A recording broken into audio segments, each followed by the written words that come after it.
నమస్తే welcome to news twilight నేను శ్రీలత బులెటిన్ల ముందుగా హెడ్లైన్స్ చూద్దాం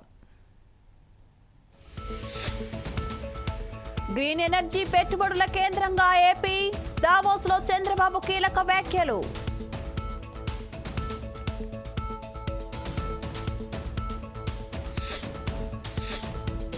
కలిసికట్టుగా పనిచేద్దాం అభివృద్ధి చేసుకుందాం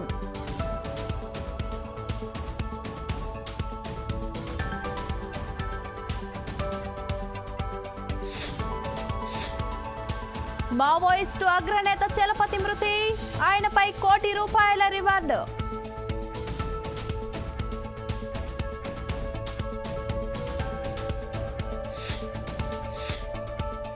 ఏపీలో డిఆర్ఓ నిర్లక్ష్యం రివ్యూ మీటింగ్ లో ఆన్లైన్ గేమ్ ఆడుతూ బిజీ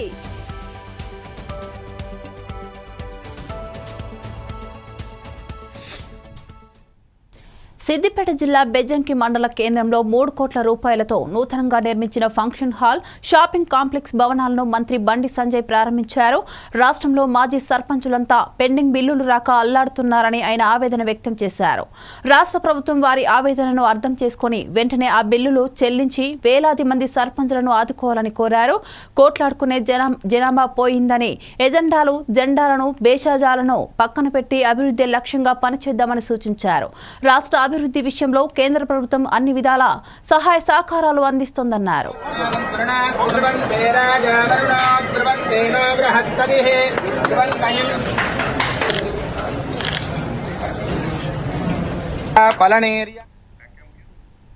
హైదరాబాద్ చుట్టుపక్కల పేదల ఖాళీ స్థలాలను రియల్ ఎస్టేట్ బ్రోకర్లు పోలీసులు రెవెన్యూ అధికారుల అండదండలతో దొంగ డాక్యుమెంట్ సృష్టించి కబ్జాలు చేస్తున్నారని ఈటల రాజేందర్ అన్నారు. పేదలపై దౌర్జన్యం చేసి కాలనీలో నివాసముంటున్న వారిని కొంతమంది కబ్జాదారులు గూండాలతో బెదిరిస్తున్నారన్నారు. అరుంధతి నగర్ బాలాజీ నగర్ జవహర్ నగర్లలో స్వయంగా పరిశీలించారన్నారు. అధికారులు పోలీసులు వారికి మద్దతు తెలుపుతున్నారన్నారు.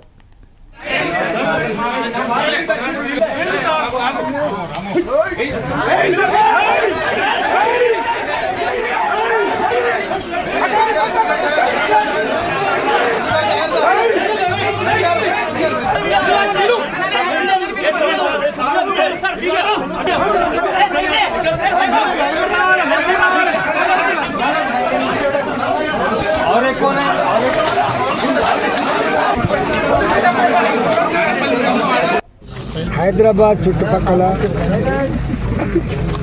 30 ఏళ్ల క్రితం 40 ఏళ్ల క్రితం చిన్న ఉద్యోగాలు చేసుకునే వాళ్ళు, చిన్న వ్యాపారం చేసుకునే వాళ్ళు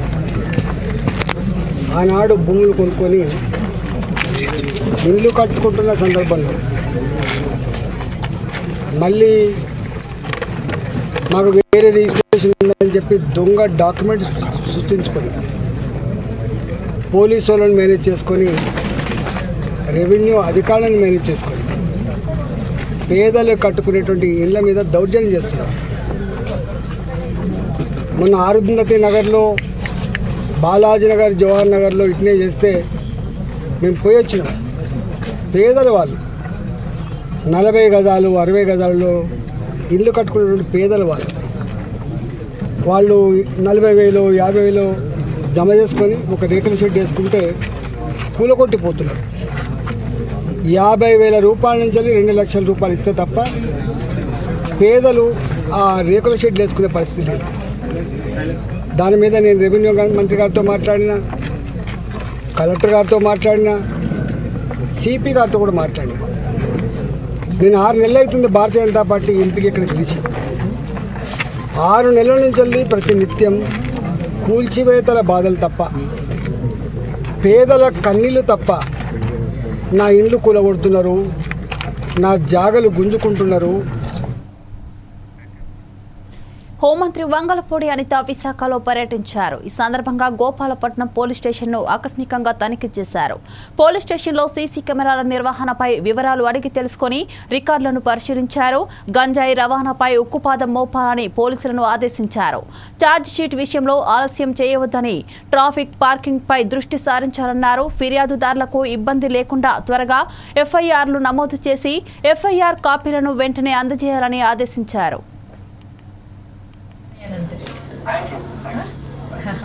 okay sir, okay, thank you so much, thank you. Thank you. Bye. Anakapalli జిల్లా నక్కపల్లి మండలం వేంపాడు టోల్ ప్లాజా వద్ద నక్కపల్లి సర్కిల్ ఇన్స్పెక్టర్ కుమారస్వామి వాహనాలు తనిఖీ చేస్తుండగా అక్రమంగా గోమాంసం తరలి వస్తున్న కంటైనర్ పట్టుబడింది. వేంపాడు టోల్ ప్లాజా వద్ద పట్టుబడిన కంటైనర్లో 23,000 కేజీల గోమాంసం ఉందన్నారు. ఈ గోమాంసం ప్యాకింగ్ చేసి అక్రమంగా తరలిస్తున్న కంటైనర్ సీజ్ చేయడం జరిగిందన్నారు. డ్రైవర్ని అదుపులోకి తీసుకున్నామని తెలిపారు. ఈ కంటైనర్ వెస్ట్ బెంగాల్ రాణిగంజ్ నుంచి హైదరాబాద్ తరలిస్తున్నారని తెలిపారు. సీజ్ చేసిన కంటైనర్లో ఉన్న గోమాంసం నక్కపల్లి తహసీల్దార్ పర్యవేక్షణలో ఎంఆర్ఓ కార్యాలయం సమీపంలో ఉన్న ప్రభుత్వ ఖాళీ స్థలంలో జేసీబీతో గోతులు తీసి పాతిపెట్టడం జరిగిందని పేర్కొన్నారు.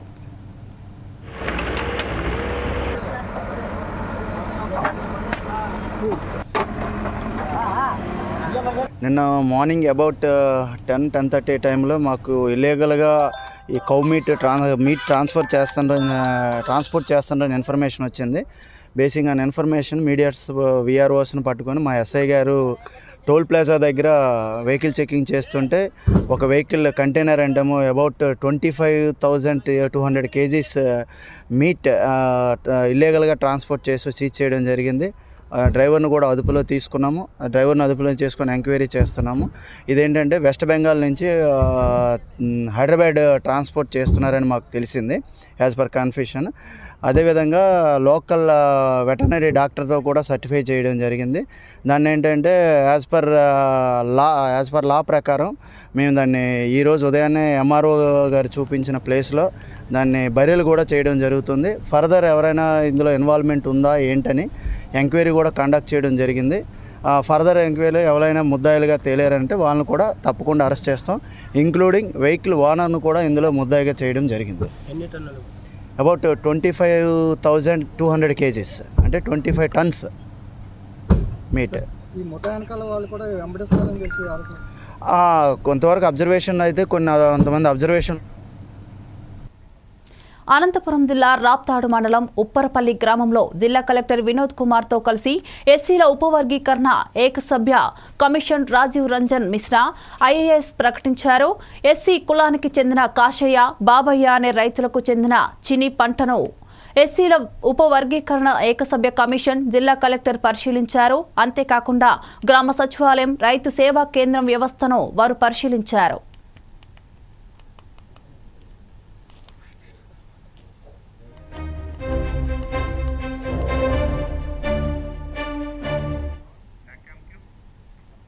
కాకతీయ టెక్స్టైల్ పార్క్ తెలంగాణ రాష్ట్రం ఏర్పడిన తర్వాత అప్పటి బీఆర్ఎస్ ప్రభుత్వం వరంగల్ని హైదరాబాద్ తరహాలో అభివృద్ధి చేయడం కోసం నూతన కంపెనీలు తేవడం కోసం వరంగల్ జిల్లా గీసుకొండ మండలం పరిసర ప్రాంతాల్లో కాకతీయ టెక్స్టైల్ పార్కును శ్రీకారం చుట్టింది. దీనికోసం 2,000 ఎకరాల భూమి కొనుగోలు చేయడం జరిగింది. ప్రస్తుతం 1,200 ఎకరాల్లో 2 కంపెనీలకు సంబంధించి పనులు ప్రారంభమయ్యాయి. ఈ ప్రాజెక్టు పూర్తయితే వరంగల్ జిల్లాలో ఉన్న నిరుద్యోగులకు ఉద్యోగ అవకాశాలు కూడా లభిస్తాయి. కానీ ఇక్కడ ఉన్న 2 ప్రాజెక్టుల్లో లోకల్ వారి కంటే యూపీ, బీహార్కు చెందిన వారికి మాత్రమే ఎక్కువ అవకాశాలు ఇవ్వడం జరిగింది. స్థానికులకు సెక్యూరిటీ కింద స్థాయి ఉద్యోగులు ఇచ్చారు. ఈ నేపథ్యంలో వార్తా సేకరణ కోసం వెళ్లిన 4 సైట్స్ టీవీ ప్రతినిధులను అడ్డుకోవడం జరిగింది. 4 సైట్స్ టీవీ పరిశోధనలో కొన్ని ఆసక్తికర విషయాలు బయటపడ్డాయి. ప్రాజెక్టులు ఏర్పాటు చేస్తే వరంగల్ జిల్లా అభివృద్ధి చెందుతుంది. కానీ ప్రాజెక్టు చేసేవారు వేరే రాష్ట్రాలకు, దేశాలకు చెందినవారు కాబట్టి వారికి సంబంధించిన వారికి మాత్రమే ఎక్కువ ప్రాధాన్యత ఇస్తున్నారు. కాకతీయ టెక్స్టైల్ పార్కును అభివృద్ధి చేయడానికి ప్రస్తుతం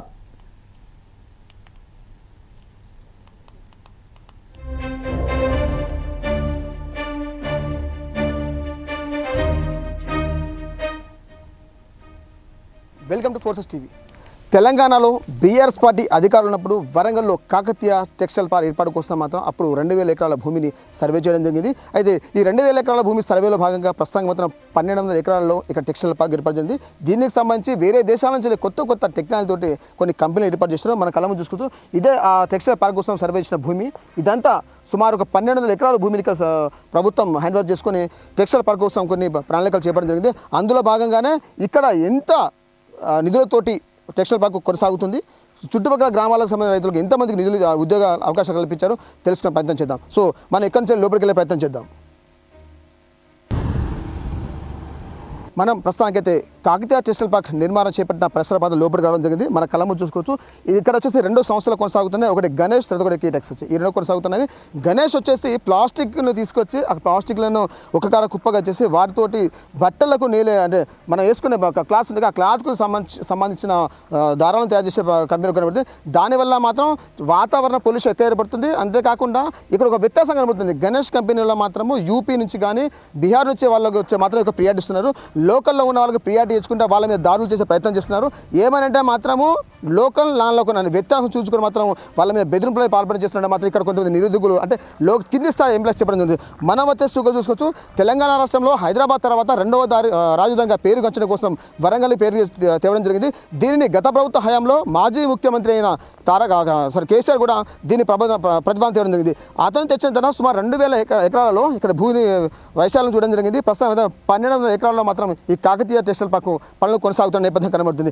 ఏదేమైనా కాంగ్రెస్ ప్రభుత్వం వచ్చిన తర్వాత కూడా ఇదే ముఖ్యమంత్రి రేవంత్ రెడ్డి కూడా వరంగల్ 2వ రాజధాని చేస్తానని చెప్పి ఇటు రేవంత్ రెడ్డి కానీ అలాగే ఇన్ఛార్జ్ మంత్రి పొంగులేటి శ్రీనివాస్ రెడ్డి చెప్పడం జరిగింది.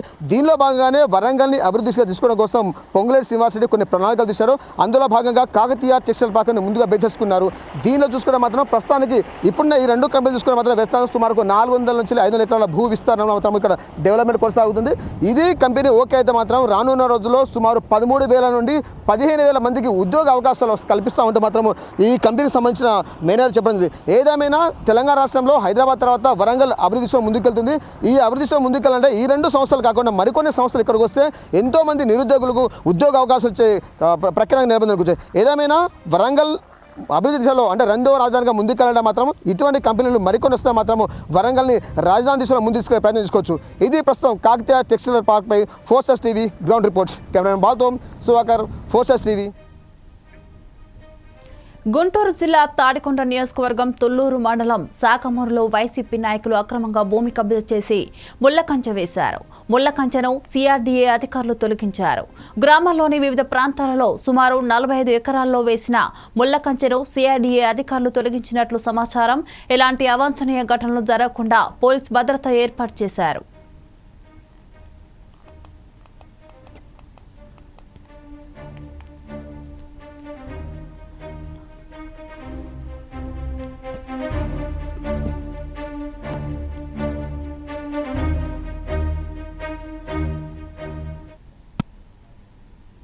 మహబూబ్ నగర్ జిల్లా చిన్న చింతకుంట మండలం లాలుకోట గ్రామంలో నిర్వహించిన గ్రామ సభలో దేవరకద్ర ఎమ్మెల్యే జి మధుసూదన్ రెడ్డి పాల్గొన్నారు. గత ప్రభుత్వం 7 లక్షల కోట్ల రూపాయలు అప్పు చేసిందని ఆయన అన్నారు. జనవరి 26 నుండి ప్రతిష్టాత్మకంగా అమలు చేస్తున్న ఇందిరమ్మ ఇల్లు, రేషన్ కార్డులు, రైతు భరోసా, ఇందిరమ్మ ఆత్మీయ భరోసా 4 పథకాల విషయంలో ప్రజలు ఎవరూ ఆందోళన చెందవద్దన్నారు. రేషన్ కార్డుల కోసం గ్రామ సభలో అప్లికేషన్ పెట్టుకోవాలని ప్రజలకు విజ్ఞప్తి చేశారు. దేశంలోనే మొట్టమొదటిసారి భూమి లేని ఉపాధి హామీ రైతు కూలీలకు 12,000 రూపాయలు ఇవ్వాలని ప్రభుత్వం నిర్ణయం తీసుకుని 26వ తేదీన అకౌంట్లో డబ్బులు వేస్తామని పేర్కొన్నారు.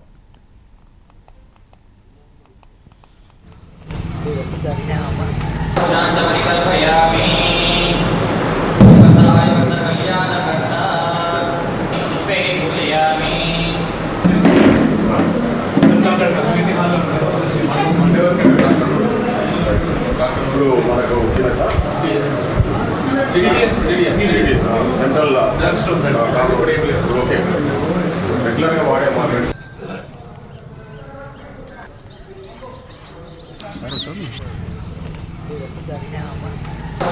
మాత్రం బాగాలేకపోయినా బీఆర్ఎస్ పార్టీ గత 10 సంవత్సరాలుగా అధికారంలో ఉండి అధికారాన్ని అడ్డం పెట్టుకొని అడ్డగోలుగా అప్పులు చేసి ఈ రాష్ట్రాన్ని అప్పుల కుప్పగా తయారు చేసింది. దాదాపు 7 లక్షల కోట్ల అప్పులు చేసి మనకు ఉత్తా చిప్ప అప్పచెప్పి పోయింది. కానీ మనం అధికారంలోకి వచ్చినాక మన పాలమూరు బుద్దుబిడ్డ మన గౌరవ ముఖ్యమంత్రి రేవంత్ రెడ్డి గారి నాయకత్వంలో 6 నిమిషాలు కష్టపడుతూ ఈ రాష్ట్ర ఆర్థిక పరిస్థితిని చక్కదిద్దుకుంటూ ముందుకు వస్తా ఉన్నాం. దాంట్లో భాగంగానే మనం ఏవైతే ఆ రోజు అధికారంలోకి వచ్చిన తర్వాత అమలు చేస్తామన్న 6 గ్యారంటీలలో ఆర్టీసీ బస్సులలో మహిళలకు ఈరోజు ఉచితంగా ప్రయాణ సౌకర్యాన్ని కల్పిస్తా ఉన్నాం. ఎక్కడ చూసినా మహిళలు ఉచితంగా ఈ రాష్ట్రంలో ఆర్టీసీ బస్సులో ప్రయాణం చేస్తా ఉన్నారు. అదేవిధంగా ఆరోగ్యశ్రీ పథకాన్ని 10 లక్షలకు పెంచి ఆరోగ్యశ్రీ పథకాన్ని కూడా అమలు చేస్తా ఉన్నాం. ముఖ్యంగా 200 లోపు యూనిట్ల కరెంటు ఉచితంగా ఇస్తామని ఆ రోజు మాట ఇచ్చినాం. ఎందుకంటే మేము కరెంటు బిల్లులు కట్టుకోలేక చాలా మంది ఇబ్బందులు పడే విషయం మనం చూసాం. ఆ రోజు ఎక్కువ మహిళా తల్లులు ఇబ్బందులు పడతా ఉంటారు. కరెంటు బిల్లులు కట్టడానికి అధికారులు వచ్చినప్పుడు ఇళ్లలో ఉండేది మహిళలే కాబట్టి మహిళలు ఇబ్బందులు పడతా ఉంటారు. వాళ్ళకి ఇబ్బందులు కలగకుండా మనం వాళ్ళని ఆదుకోవాలని చెప్పేసి ఈరోజు ప్రభుత్వం ప్రతిష్టాత్మకంగా తీసుకున్న కార్యక్రమం 200 యూనిట్ల కరెంటు ఉచితంగా ఇవ్వాలని చెప్పేసి ఆ 200 యూనిట్ల కరెంటు ఉచితంగా ఈరోజు ఇస్తా ఉన్నాం. ఈ గ్రామంలో ఒక లాల్కోట గ్రామంలోనే దాదాపు గృహజ్యోతి పథకం కింద 486 కుటుంబాలకు అంటే 486 కుటుంబాలకు ఈరోజు గృహజ్యోతి పథకం కింద ఉచితంగా కరెంట్ ఇస్తా ఉన్నాం. ఒకసారి ఆలోచన చేయండి. ఈరోజు 200 యూనిట్ల కరెంటు బిల్ అంతా కూడా మీ తరఫున ఈరోజు ప్రభుత్వమే కడతా ఉంది. 486 మంది ఒక ఈ లాల్కోట గ్రామంలోనే లబ్ధి పొందుతా ఉన్నారు. మన నియోజకవర్గంలో దాదాపు 60,000 కుటుంబాలుంటే దాంట్లో 40,000 కుటుంబాలకు ఈరోజు 200 యూనిట్ల కరెంటు ఉచితంగా ఇస్తున్నాం. మన ప్రభుత్వం ఇస్తాం. 40,000 కుటుంబాలకు 200 లోపు కరెంటు ఉచితంగా ఇస్తా ఉన్నాం. ఈ 200 లోపు ఇస్తున్న 40,000 కుటుంబాలకు సంబంధించిన బిల్లు దాదాపు 1 కోటి. కర్ణాటక బహిరంగ సభలో ప్రియాంక గాంధీ మాట్లాడుతున్నారు. లైవ్ లో చూద్దాం. ಬಿಜೆಪಿ ಅವರ ವಿಚಾರಧಾರೆಗಳು ನಮ್ದಲ್ಲ, RSS ನ ವಿಚಾರಧಾರೆ ನಮ್ದಲ್ಲ, ನಮ್ದನೆ ಬೇರೆ ಆದಂತ ವಿಚಾರಧಾರೆ. ಈ ಸಂವಿಧಾನವೇ ನಮ್ಮ ವಿಚಾರಧಾರೆ. ಈ ಸಂವಿಧಾನಕ್ಕೋಸ್ಕರ ಜೀವ ಕೊಡಕ್ಕೆ, ತ್ಯಾಗ ಮಾಡಕ್ಕೆ, ಬಲಿದಾನಕ್ಕೆ ನಾವೆಲ್ಲಕ್ಕೂ ತಯಾರಾಗಿದ್ದೇವೆ. आपके लिए न्याय के लिए, आपकी समानता के लिए, आपके लोकतंत्र के लिए मर मिटने के लिए तैयार हैं हम. ನಾವು ನಿಮ್ಮ ಜೀವಗಳಿಗೋಸ್ಕರ, ನಿಮ್ಮ ಸಮಾನತೆಗೋಸ್ಕರ, ಈ ಪ್ರಜಾಪ್ರಭುತ್ವಗೋಸ್ಕರ, ತಮ್ಮೆಲ್ಲರಿಗೋಸ್ಕರ ನಾವು ನಮ್ಮ ಉಸಿರನ್ನ, ರಕ್ತನ, ಜೀವನ, ತ್ಯಾಗ, ಬಲಿದಾನ ಮಾಡಕ್ಕೆ ನಾವೆಲ್ಲರೂ ಕೂಡ ತಯಾರಾಗಿದ್ದೇವೆ. हमारी परंपरा शहीदों की परंपरा है, जेल से माफी की चिट्ठी लिखने की परंपरा नहीं है. ನಮ್ಮ ಒಂದು ಪರಂಪರೆ, ನಮ್ಮ ಇತಿಹಾಸ ಯಾವ ತರದ್ದಂತ ಹೇಳಿದ್ರೆ ಈ ದೇಶಕ್ಕೆ ಬಲಿದಾನ, ಪ್ರಾಣ ಕೊಡಂತ ಒಂದು ಇತಿಹಾಸ ನಮ್ದು.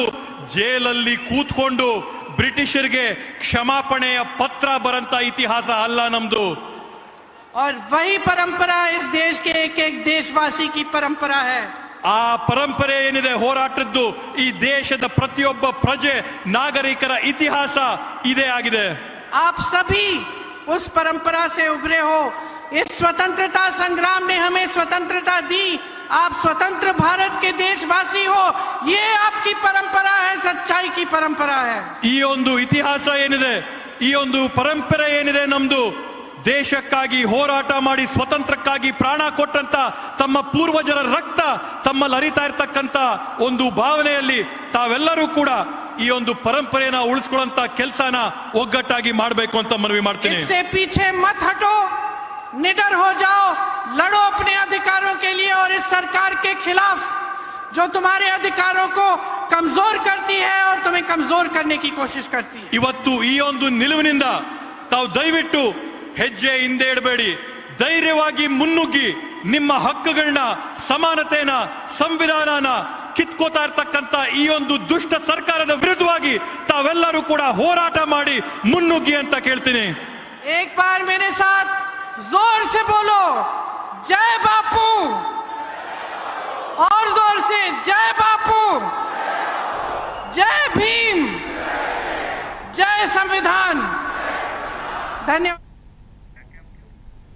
తిరుమల అన్నదానం సత్రంలోని మెనూలో ఒక ఐటెం పెంచాలని అధికారులను టీటీడీ చైర్మన్ బీఆర్ నాయుడు ఆదేశించారు. చైర్మన్ ఆదేశానికి అనుగుణంగా మెనూలో మార్పులు చేస్తూ బోర్డులో నిర్ణయించారని పేర్కొన్నారు. ట్రయల్ రన్లో భాగంగా ఇవాళ 5,000 మసాలా వడలను భక్తులకు సిబ్బంది వడ్డించారు.